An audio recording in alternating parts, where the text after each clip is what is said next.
Hello everyone, welcome back to Dakshata academy channel. तो कैसे आप सब। और लास्ट लेक्चर जो हमने शुरू किया था भारत में यूरोपियों का आगमन में, हमने देखा था कि सबसे पहले पुर्तगाली आए, कैसे उन्होंने यहाँ पर व्यापार किया, ये सब हम लास्ट वीडियो में कवर कर चुके हैं। आपको लास्ट वीडियो कितनी अच्छी लगी और कितना आपको टॉपिक समझ में आया तो मुझे जरूर बताइएगा। और आज हम देखेंगे कि भारत में जो यूरोपीय कंपनियों का आगमन हुआ उसमें सबसे पहले आए आपके कौन, पुर्तगाली। हम लास्ट वीडियो में कवर कर चुके हैं। पुर्तगालियों के बाद आए आपके डच, जो हम आज कवर करेंगे। उसके बाद कौन आए, अंग्रेज। उसके बाद आए डेनिस और लास्ट में आए आपके फ्रांसीसी।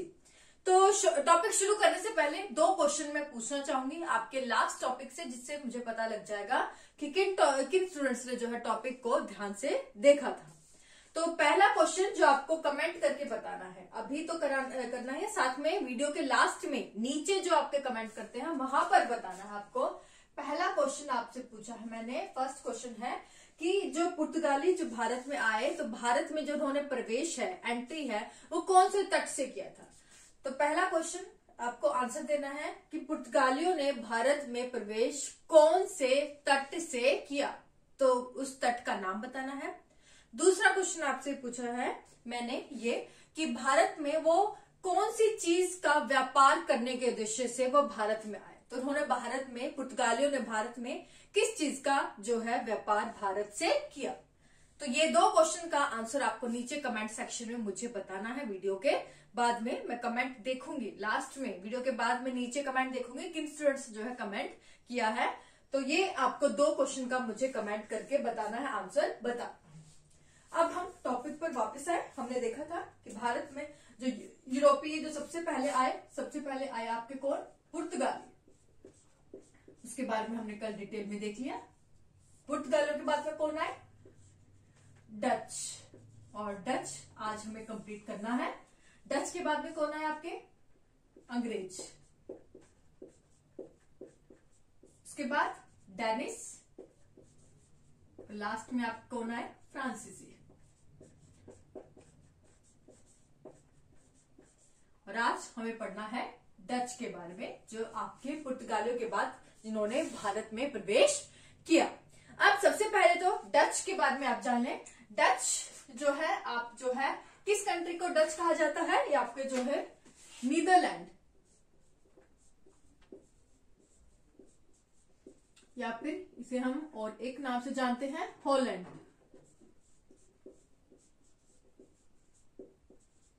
हॉलैंड। तो डच जो नागरिक भारत में प्रवेश किया, तो इसके बारे में आज हम पूरा देखेंगे। तो सबसे पहले हम देखेंगे कि डच ने भारत में जो प्रवेश किया वो कब किया, 1595 में। कब किया, 1595 में इन्होंने भारत में प्रवेश किया। और कहां से किया, ये जरूरी है, कहां से किया। तो ये आपका जो है भारत का दक्षिण पूर्वी क्षेत्र बना ले।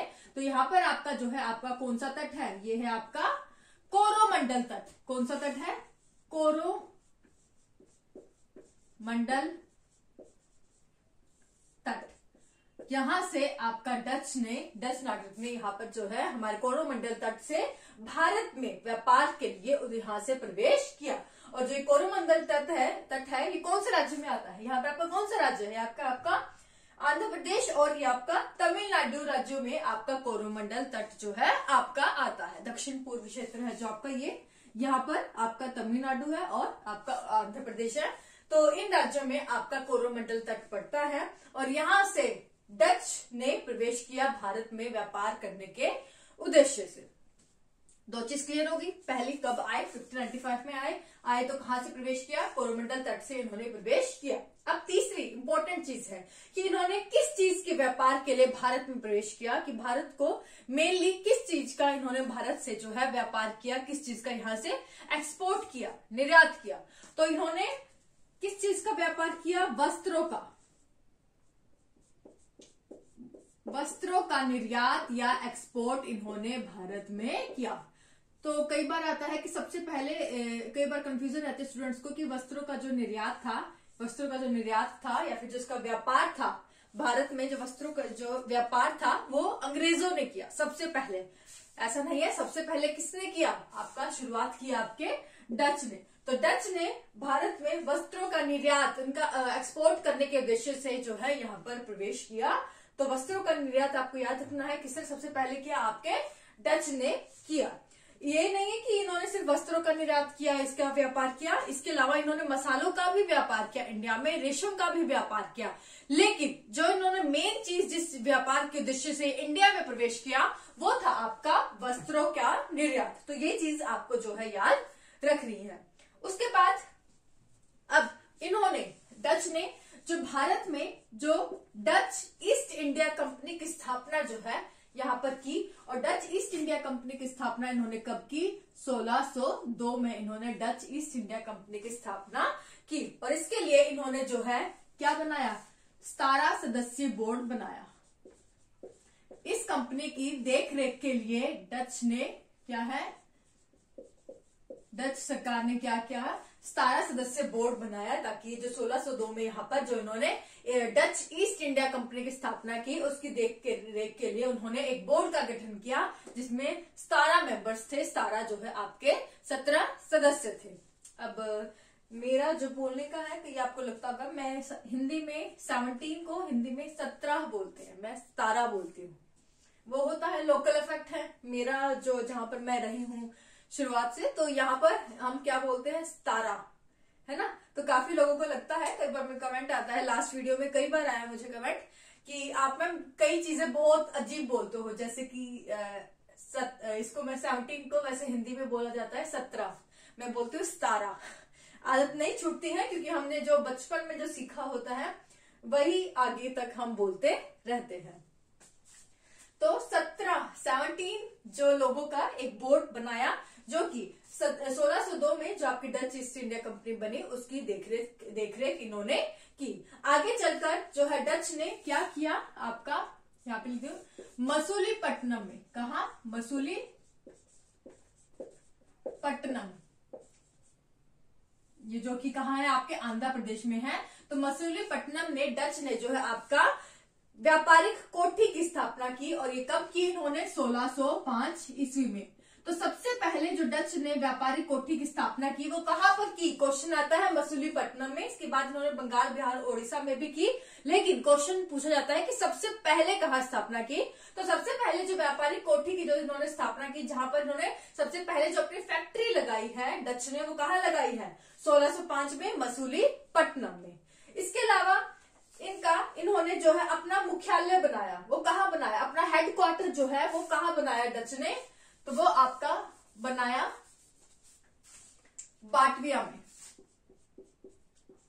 बाटविया जो कि कहाँ है? आपका इंडोनेशिया में।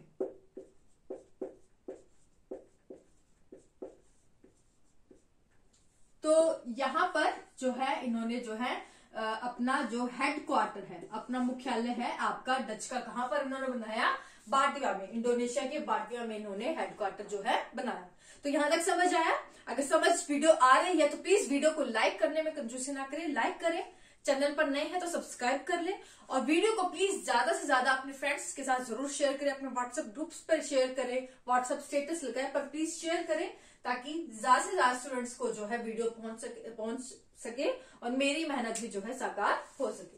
तो हेडक्वार्टर इन्होंने इंडोनेशिया के बाटविया में जो है इन्होंने बनाया। अब डच का जो मेन चीज आपको याद रखनी है, डच जो कि आपके पुर्तगालियों के बाद भारत में जिन्होंने प्रवेश किया वो आपके डच थे, और इनकी मेन बात क्या थी कि इन्होंने जो केंद्रीयकरण की जो नीति थी वो अपनाई। केंद्रीयकरण की नीति से मतलब क्या है कि ये जो डच यहाँ पर इन्होंने जो अपनी ईस्ट इंडिया कंपनी की स्थापना यहाँ पर कर ली, जहां पर इन्होंने अपनी फैक्ट्री की भी स्थापना की, लेकिन ये जो डच की जो ईस्ट इंडिया कंपनी थी ये किसे उत्तरदायी थी? वो कि अपना जो सवाल जवाब या फिर अगर इन्हें कोई भी प्रॉब्लम होती थी तो ये पहले क्या करती थी जो डच में जो बैठी इनकी जो सरकार थी उनसे पहले परमिशन लेती थी। यानी कि यहाँ पर इनका जो मेन काम था, जो कोई जैसे अगर हम अंग्रेज यहाँ पर सबसे ज्यादा सक्सेसफुल क्यों हुए, क्योंकि यहाँ पर इन्होंने जो है एक इंडिपेंडेंट इन्होंने ईस्ट इंडिया कंपनी की स्थापना की।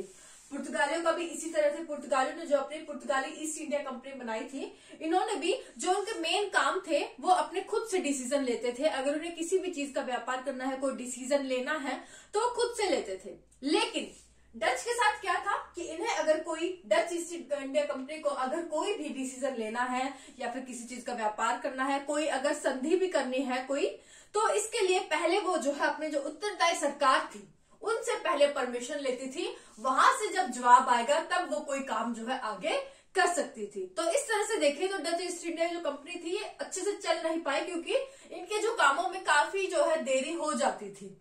अगर कोई गलत काम भी कर रहा है तो उसके लिए जो उसके अगेंस्ट जो एक्शन भी लेना है उसमें भी देरी हो जाती थी। तो इसलिए इनकी जो है काफी घाटा आप कह सकते हैं इसे डच ईस्ट इंडिया कंपनी को जो है सहना पड़ा था। तो ये इनका जो मेन जो है ड्रॉबैक था कि ये अपना जो डिसीजन है खुद से नहीं ले पाते थे।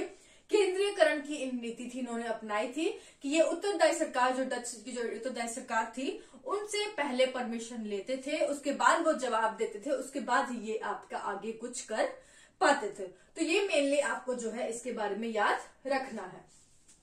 अब यही जो रीजन था कि जो डच ईस्ट इंडिया कंपनी थी ये जो है अपनी जो भारत में जो मजबूती है उतनी अच्छे से यहाँ पर नहीं बना पाए, अपनी जो पकड़ है अपना जो भारत में इतने नहीं बना पाए जिस तरह से बाकी यूरोपीय कंपनियों ने भारत में जो है अपनी पकड़ बना ली थी। और यही कारण था कि आगे चलकर 1759 में आपका बेदारा का युद्ध, बेदारा का युद्ध जो कि किस किस के बीच में हुआ, आपका डच और अंग्रेजों के बीच में हुआ। और इस युद्ध में जो है आपके डच जो है आपके हार गए और इसमें अंग्रेजों की विजय जो है आपकी हुई। तो क्योंकि जो व्यापार करना है सब चाहते हैं हमारा प्रॉफिट हो, तो दोनों के बीच में जब कंपटीशन होगा उनके जो हित आगे चलकर जब टकराए, तो क्योंकि हमने देखा कि यहाँ पर केंद्रीकरण की नीति थी, कोई डिसीजन खुद से ये नहीं ले पाते थे, तो इस कारण से इनकी जो यहाँ मजबूत थी वो बहुत कमजोर थी। और यह एक कारण था कि इनका जो 1759 में बेदारा के युद्ध में इनकी अंग्रेज से हार होगी। इसके अलावा इनका एक और मेन कारण क्या था हार के पीछे, कि जो इनकी जो नौसेना थी, नौसैनिक जो शक्ति थी वो भी अंग्रेजों की जो कंपैरिजन थी वो काफी वीक थी, बहुत कमजोर इनकी जो है नौसेना थी। तो ये भी आपका मेन कारण है कि ये जो है आपके अंग्रेजों से आपका आगे चलकर जो है आपके हार गई।